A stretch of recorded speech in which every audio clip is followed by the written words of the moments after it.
বিয়ের আগে দু ভাই তিন ভাই এত মিল মোহব্বত থাকে, ভাইকে জিজ্ঞেস করে কোথায় আছিস, তাড়াতাড়ি আয়, তুই না হলে ভাত খাবো না। ভাই না হলে ছোট ভাই না হলে বড় ভাই ভাত খাই না, বড় ভাই না হলে ছোট ভাই ভাত খাই না। আর যখনই বিয়ে হয়ে গেল, আর মেয়েদের একটা দারুণ কায়দা জানা আছে, ওই কায়দা কেউ পারবে না। কি বলুন দেখিনি? যত ঝামেলা যা কিছু সারাদিন হবে, কোথাও বলবে না, ওরা জানে বলার জায়গা কোনটা। বলবো? বলে দিই, সেই জায়গাটা হচ্ছে রাতের বেলায় খেয়ে দে, যখন আপনি একটু বাদ দিয়ে ঘুরতে গেলেন, এসে শুবেন, দেখছেন মুখ ঘুরিয়ে শুয়ে আছে।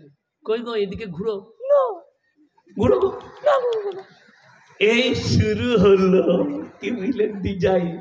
যখন বলবে শোনা ঘুরো, কি হয়েছে বললো, তখন মাল শুরু করলে এরপর ডোজগুলো দিতে।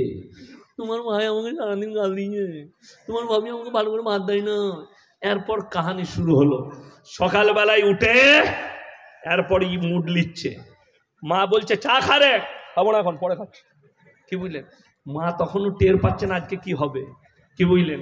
তারপরে যখন বোঝাই তো কতবার ডাকবো, ডাকবি কি, আজ থেকে মধ্যে দেয়াল দেওয়ার আমি একসাথে থাকবো না। বলে হ্যাঁ রে, রাতের বেলা গেল, সকালে হঠাৎ করে কি?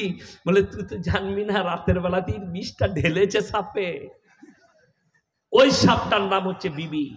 নারীর দ্বারা মধ্যখানে দেওয়াল মারো। আমার নবীজি সাল্লাল্লাহু আলাইহি সাল্লাম ইসলাম প্রচার করেছেন আখলাক আর চরিত্রের দ্বারা, তলোয়ারের দ্বারা নয়, হিংসা বিদ্বেষের দ্বারা নয়। আপনি প্রচার করতে চান হিংসা বিদ্বেষের দ্বারা, বেঈমান কুফরির দ্বারা আপনি প্রচার করছেন, আখলাক আর চরিত্রের দ্বারা আপনি প্রচার করতে পারছেন না, যার কারণে আপনার কাছে যত রকমের অশান্তি। আমার আল্লাহ রাব্বুল আলামিন নবীজিকে বললেন ফাবিমা রাহমাতিন মিনাল্লাহি লিনতা লাহুম ওয়ালাউ কুনতা ফাজ্জান গালিজান কলবি লানফাজ্জু মিন হাওলিক। হে নবী, আমি তোমার হৃদয়টাকে নরম আর কোমল করেছিলাম বলে কেউ কোনোদিন তোমার কাছ থেকে দূরে সরে যায়নি।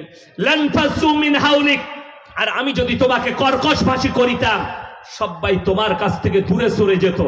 আল্লাহ নবী দাওয়াত দিয়েছেন, নবীজিকে যারা পাথর মেরেছে, নবীজি সাল্লাল্লাহু আলাইহি সাল্লাম তাদের জন্য জান ভরে দোয়া করেছেন, আল্লাহ তুমি হিদায়াত দাও। জোরে বলুন সুবহানাল্লাহ। আল্লাহর হাবিব সাল্লাল্লাহু আলাইহি সাল্লাম মক্কা বিজয় করলেন, যেদিনে 5টা আলটিমেট জারি করে দিলেন। সাহাবীরা বললেন ইয়া রাসূলুল্লাহ, আজকে আমরা বদলা নেব। নবীজি বললেন শোনো, আমার 5টা কথার উপরে আমল করবে। 1 নম্বর, বৃদ্ধকে মারতে পাবে না। 2 নম্বর, বৃদ্ধাকে মারতে পাবে না। 3 নম্বর, শিশুকে মারতে পাবে না। 4 নম্বর, আত্মসমর্পণ করলে মারতে পাবে না। 5 নম্বর, কাবা ঘরে প্রবেশ করলে মারতে পাবে না। জোরে বলুন সুবহানাল্লাহ। আর আমি বলেছি, আপনি নিজেকে নবীর উম্মত বলে দাবি করছেন,